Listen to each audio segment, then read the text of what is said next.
पटना तैयार हो जाइए। अटल पथ के फेज 2 की सौगात मार्च में मिल जाएगा। अटल पथ के फेज 2 के बनते ही सीधा आर ब्लॉक से जुड़ जाएगा जेपी गंगा सेतु और पटना मरीन ड्राइव या गंगा पाथवे। अटल पथ को जेपी सेतु और गंगा पाथवे से मिलाने के लिए बनेगा नया रोटरी। पटना को मिलेगा दूसरे रोटरी की सौगात। अटल पथ के फेज 2 का काम शुरू हो गया है।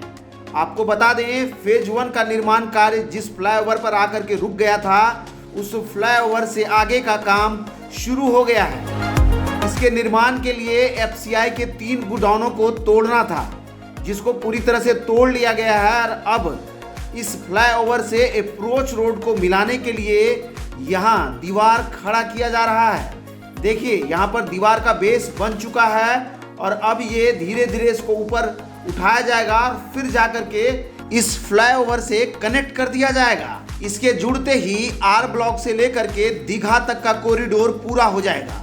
सोचिए फिर क्या सुखद जर्नी का एहसास होगा। आपको बता दें कि अटल पथ के फेज 2 का काम शुरू हो गया है। जहाँ हम खड़े हैं यहीं पर फेज 1 का काम खत्म हो जाता है। इस तरफ से अगर आप चल करके आएंगे, ये जो बैरिकेटिंग है, बैरिकेटिंग पर आपकी गाड़ी खड़ी हो जाएगी। और यहाँ के बाद देखिए, ये रुक गया था काम यहाँ, क्योंकि एफसीआई की ज़मीन यहाँ चाहिए था। और जो एफसीआई की ज़मीन मिल जाने के बाद इधर में तोड़ा गया, तोड़ फोड़ हुआ एकदम पूरा अतिक्रम। कहिए कि एफसीआई का जो इधर भवन था या दीवार थी, उसको तोड़ करके हटाया गया। और यहाँ से देखिए, एलिवेटेड पार्ट का जो अप्रोच रोड बनेगा, यहाँ से इस एलिवेटेड का अप्रोच जो बनेगा, उसका काम इधर में शुरू हो गया है। तो अटल पथ के फेज 2 का काम शुरू हो गया है और यहाँ से बढ़ करके ये सीधा दीघा के रोटरी में या गंगा पाथवे से मिल जाएगा। आपको बता दें कि इसको गंगा पाथवे में मिलाने के लिए अटल पथ को एक नए रोटरी का निर्माण जेपी सेतु के बगल में होना है। उसके लिए भी तैयारियां अब होने लगी है। और यहाँ पर पिछली बार हमने दिखाया था कि कैसे तोड़ा जा रहा है एफसीआई के गोडाउन को, और तोड़ने के बाद अब देखिए यहाँ काम शुरू हो गया है। ये जो पार्ट है, यहाँ पर देखिए, ये दीवार करने के लिए यहाँ से कंक्रीटिंग हो गया है। यहाँ पर दीवार होगा और दोनों ही तरफ जो है दीवार करके इसमें जो है उधर से अप्रोच रोड को फिल करके यहाँ तक लाया जाएगा। तब जा करके इससे गाड़ियाँ सीधा चल करके सामने जो जेपी सेतु है वहाँ तक पहुँचने लगेगा, या रोटरी तक पहुँचने लगेगा। आपको बता दें कि मार्च तक का इसका लक्ष्य रखा गया है। अटल पथ के फेज 2 का फरवरी के अंत तक या मार्च के पहले सप्ताह तक में इसको काम पूरा करना है। और जैसे तोड़ा है उसके हिसाब से तुरंत काम शुरू हो गया। उसको देख करके मैं कह सकता हूँ कि अगर इसी रफ्तार में काम हुआ तो मार्च में ज़रूर इस पर दौड़ेंगे। पटना में सीधा आर ब्लॉक से फर्राटे भरते हुए आप जेपी गंगा सेतु या पटना मरीन ड्राइव या कहिए गंगा एक्सप्रेसवे पर पहुंच जाएंगे। सीधा नॉर्थ बिहार पटना से बीचों बीच आर ब्लॉक तक कनेक्ट हो जाएगा। ऐसे में जो बेली रोड पर जाम लगता था, उससे भी आम लोगों को छुटकारा मिलेगा। इस रोड के कनेक्ट होने के बाद सीधा एम्स दीघा कॉरिडोर से होते हुए अगर आप दानापुर से चलेंगे तो पटना रोटरी के जरिए अटल पथ से होते हुए सीधा आर ब्लॉक तक पहुंच सकते हैं, या हड़ताली मोड़ होते हुए गांधी मैदान तक की यात्रा कर सकते हैं। समझिए कि आने वाले समय में ट्रैफिक लेस किस तरह के जर्नी का एहसास पटना के लोगों को होने वाला है, या बिहार के लोगों को पटना की सड़कों पर जाम से निजात मिलने वाला है। आर ब्लॉक से लेकर दीघा तक बनने वाले इस 6 लेन कॉरिडोर में यहाँ से लेकर दीघा ब्रिज तक का लगभग 1.13 एकड़ जमीन के लिए पेंच फंसा हुआ था, जिसके लिए राज्य के कैबिनेट ने 12 करोड़ रुपए की मंजूरी दी थी। तब जाकर के यह जमीन एफसीआई से पथ निर्माण विभाग को ट्रांसफर हो पाया। आपको बता दें कि यह अटल पथ यहाँ से आगे बढ़ते हुए जेपी गंगा सेतु से जाकर के मिलेगा और जेपी गंगा सेतु के ठीक पूरब तरफ एक नए रोटरी को बनाने के लिए पथ निर्माण विभाग तैयारी कर रहा है। आपको बता दें कि गंगा पाथवे या फिर पटना मरीन ड्राइव या गंगा एक्सप्रेसवे का काम भी बहुत तेजी से हो रहा है, जिसके फेज 1 को मार्च तक पूरा करने का लक्ष्य रखा गया है। उसके लिए भी हमने एक अलग से वीडियो बनाया है, जिस वीडियो में आप देख पाएंगे कि इस कॉरिडोर का काम कितना हुआ है और कहां तक पहुंचा है।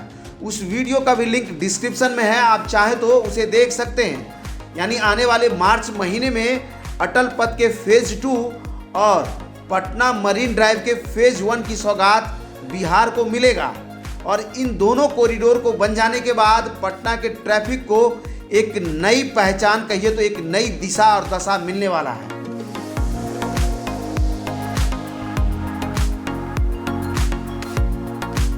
समझिए कि इस दोनों कॉरिडोर को बनने से सीधा अटल पथ से होते हुए आप जेपी गंगा सेतु से नॉर्थ बिहार चले जाएंगे, या फिर आप नॉर्थ बिहार से आ रहे हैं और आपको अगर पीएमसीएच जाना हो तो सीधा जेपी गंगा सेतु से उतर करके गंगा पाथवे से या फिर पटना मरीन ड्राइव से होते हुए सीधा पटना के पीएमसीएच में आप पहुंच जाएंगे, या फिर एन सिन्हा इंस्टीट्यूट के स्ट्रेस से उतर करके सीधा गोलघर होते हुए आप पटना के गांधी मैदान पहुंच जाएंगे। तो पटना के सड़कों पर जो जाम लगता था उससे एक आउटर कॉरिडोर मिल जाएगा आपको, और इस कॉरिडोर को बन जाने के बाद खासकर अशोक राजपथ पर जो जाम से आपको 2-4 होना पड़ता था उससे आपको छुटकारा मिल जाएगा। के साथ ही जनवरी महीने में लोहिया चक्रपथ का भी काम पूरा हो रहा है, इसकी सौगात भी बिहार के लोगों को मिलेगा। इसके साथ साथ और 3 बड़े परियोजनाओं का भी सौगात मिलने जा रहा है, जिसमें से कोइलवर का 6 लेन ब्रिज है जिसका 3 लेन पहले से ही बनकर तैयार है, जिस पर गाड़ियां दौड़ रही है, और उसका डाउन स्ट्रीम भी बनकर के तैयार हो गया है। साथ ही मुंगेर गंगा ब्रिज के ऊपरी तल्ले पर बने रोड ब्रिज का अप्रोच रोड का भी काम लगभग पूरा हो गया है, जिसका उद्घाटन 25 दिसंबर को होने वाला था, लेकिन तकनीकी कारणों के कारण या कहिए निर्माण कार्य पूरी तरह से नहीं होने के कारण उसका इनॉग्रेशन को टाल दिया गया है। अब 16 जनवरी को इसका उद्घाटन भी होगा, यानी जनवरी महीने में इस बड़े प्रोजेक्ट का भी सौगात बिहार को मिलने वाला है, और मुंगेर, बेगूसराय और खगड़िया के लोगों को गंगा नदी पर एक ब्रिज की सौगात मिल जाएगा। राजगीर में बन रहे वाइल्ड लाइफ सफारी का भी आपको सौगात इसी महीने मिलने वाला है। आपको बता दें कि जिसका काम भी पूरा हो गया है, और 15 जनवरी के बाद किसी भी दिन राजगीर के जू सफारी या कहिए वाइल्ड लाइफ सफारी का भी इनॉग्रेशन हो जाएगा। इसके अलावा पटना में गांधी सेतु के पुनर्निर्माण का भी काम बहुत तेजी से हो रहा है। जिस रफ्तार में इसका काम हो रहा है उसको देखकर आप कह सकते हैं कि आने वाले अप्रैल महीने तक इस पर गाड़ियां दौड़ने लगेगी। गांधी सेतु के वर्क प्रोग्रेस और न्यू गांधी सेतु के निर्माण को लेकर हमने अलग से एक वीडियो बनाया है, आप चाहें तो वीडियो सेक्शन में उसे सर्च करके देख सकते हैं। साथ ही इस तरह के और वीडियोस को YouTube पर देखने के लिए हमारे चैनल को आप सब्सक्राइब करें।